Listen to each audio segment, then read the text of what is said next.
엄마. 네, 오늘 예배 시작하도록 하겠습니다.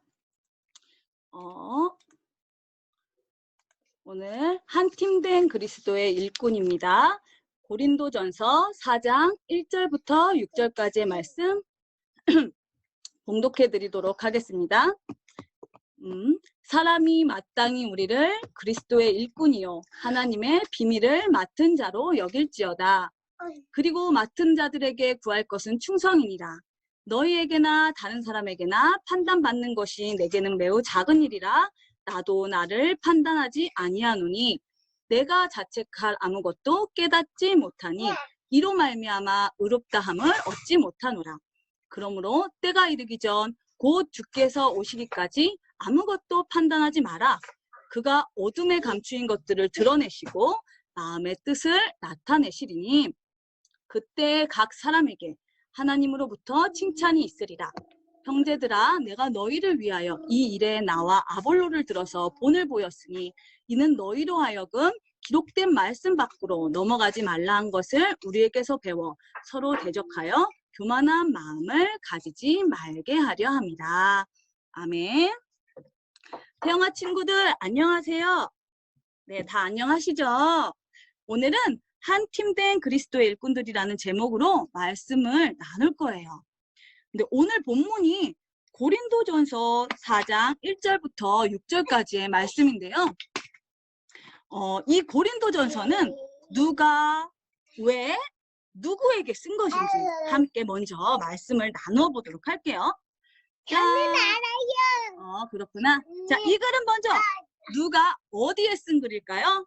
바로 전도자 바울이 이거 보세요. 고린도 교회에 쓴 글이랍니다. 편지예요, 편지.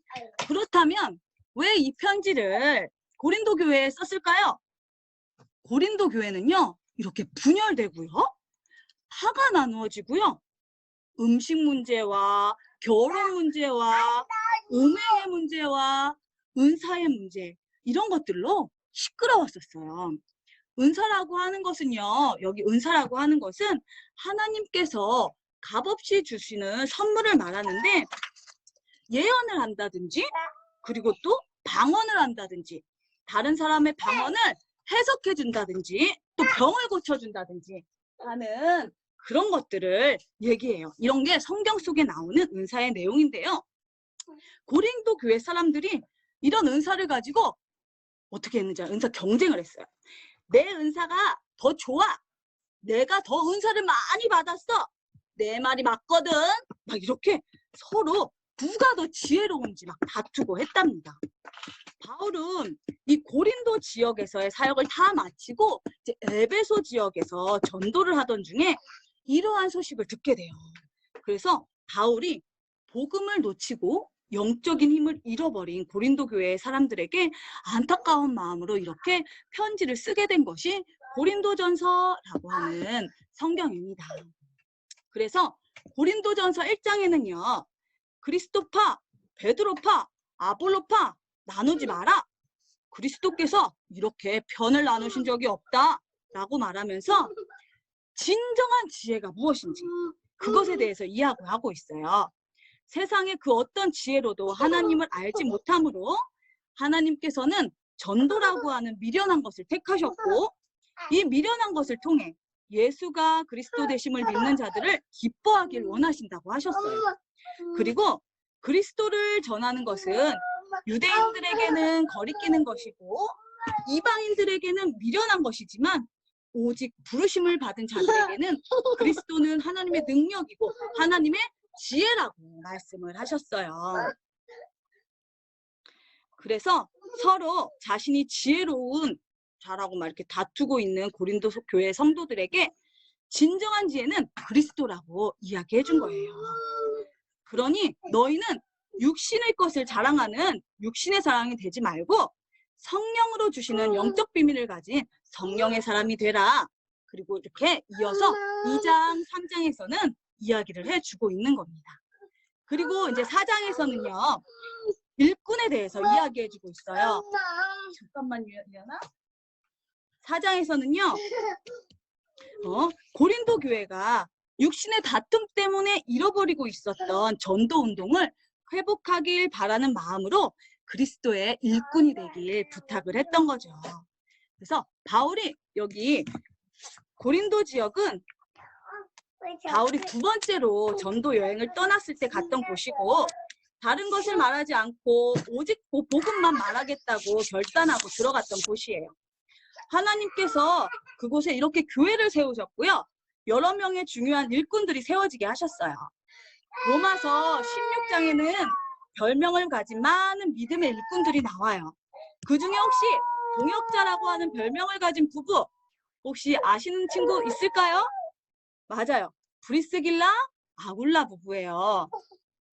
이 부부는요, 로마에서 온 사람들로 바울과 같이 천막을 만드는 일을 했어요.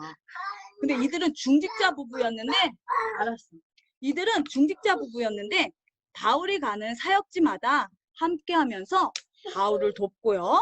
전도와 선교를 위해 자신의 집과 재산도 다 내놓는 등 전도와 선교를 위한 삶을 산 사람이었어요.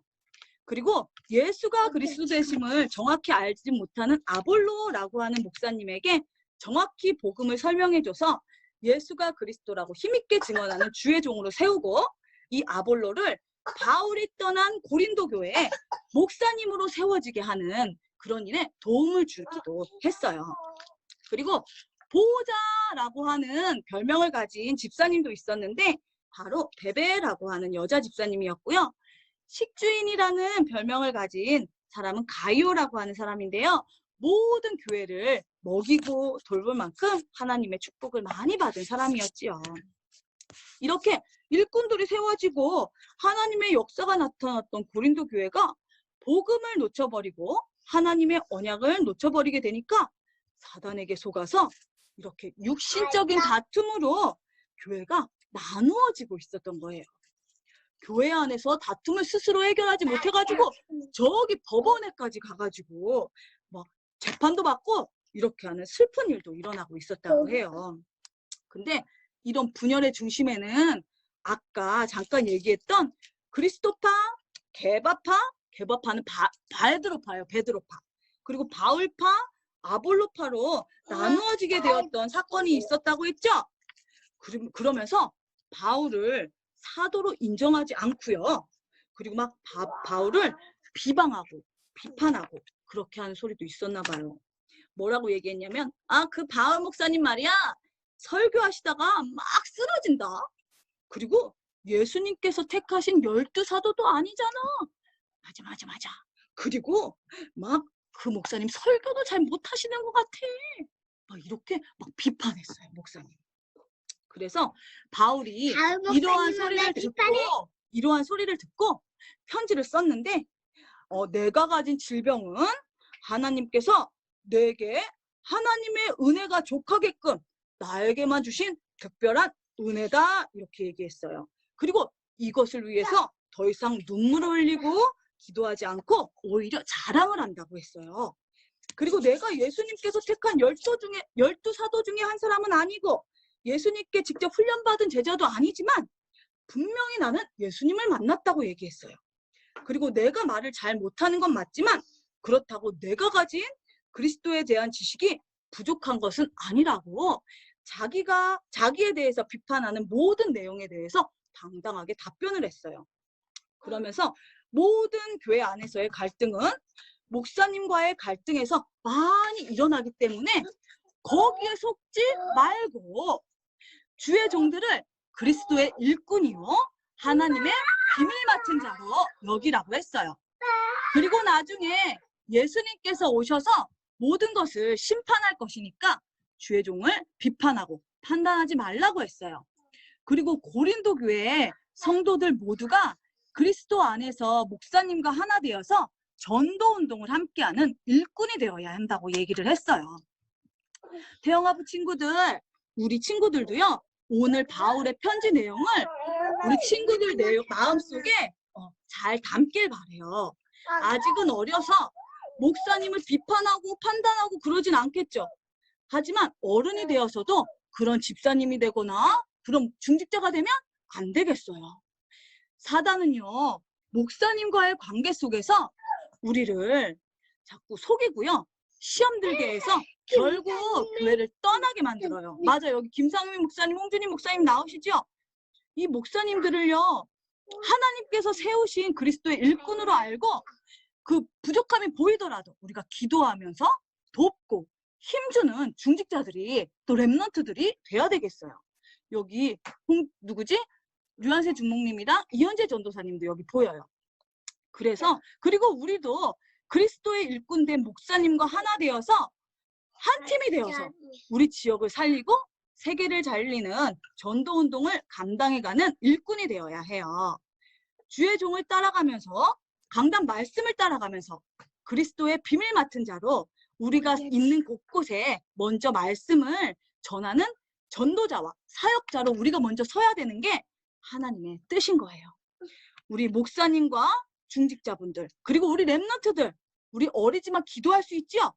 그럼 우리 렘넌트들이 목사님을 중심으로 또 강단 말씀을 중심으로 한 팀이 되어서 우리 현장을 살릴 때 지역을 살리고 세계를 살리는 하나님의 역사가 시작되는 거예요.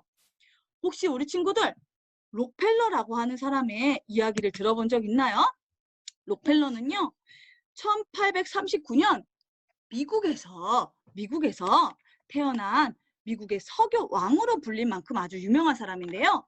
자신의 달란트를 가지고 하나님 앞에서 성공한 사업가였어요. 그래서 이 록펠러는요. 어머니가 돌아가시기 전에 록펠러에게 10가지 유언을 남기셨어요. 그 중에 몇 가지를 소개하면서 예배를 마치도록 할게요. 먼저 여기 1번 보세요. 하나님을 친아버지 이상으로 섬기라고 했어요. 그리고 두 번째는요. 목사님을 하나님 다음으로 섬기라고 했어요. 그리고 예배를 드릴 때는 여기 4번에 있죠. 항상 맨 앞좌석에 앉아라 이렇게 얘기했고요. 아침마다 말씀을 가까이 하고 저녁에는 기도하고 마지막에 아무도 원수로 만들지 마라 이렇게 당부했답니다. 하나님 다음에 맞아요. 이런 어머니의 유언을 듣고 하나님과 주의 종을 최고로 섬기고 예배에 승리했던 록펠러에게 하나님께서는 그 록펠러의 달란트를 크게 쓰셔서 전 세계를 움직이는 서밋의 자리에 서도록 허락해 주셨답니다. 경제는요 엄청나게 따라온 거겠죠. 그렇죠? 그래서 우리 태영아부 친구들도 성경 속에 오늘 나왔던 인물들 브리스길라 아굴라 부부, 베베, 가이오 그리고 여기 록펠러처럼 주의 종을 섬기고 교회를 섬기고 돌보는 멋진 중직자들로 그리고 우리 모두가 한 팀이 되는 그런 중직자들로 렘넌트들로 서길 간절히 기도하겠습니다. 아멘. 예배를 마치겠고요. 우리 잠시 음소거를 풀고 함께 기도하도록 하겠습니다.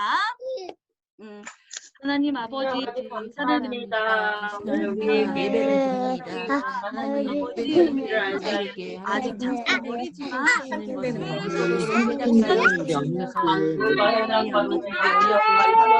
충만하는 것이 아니라 부족한 점입니다도 하나님의 현장 가운데서 역사를 기도하고 공감은 예수 그리스도 이름으로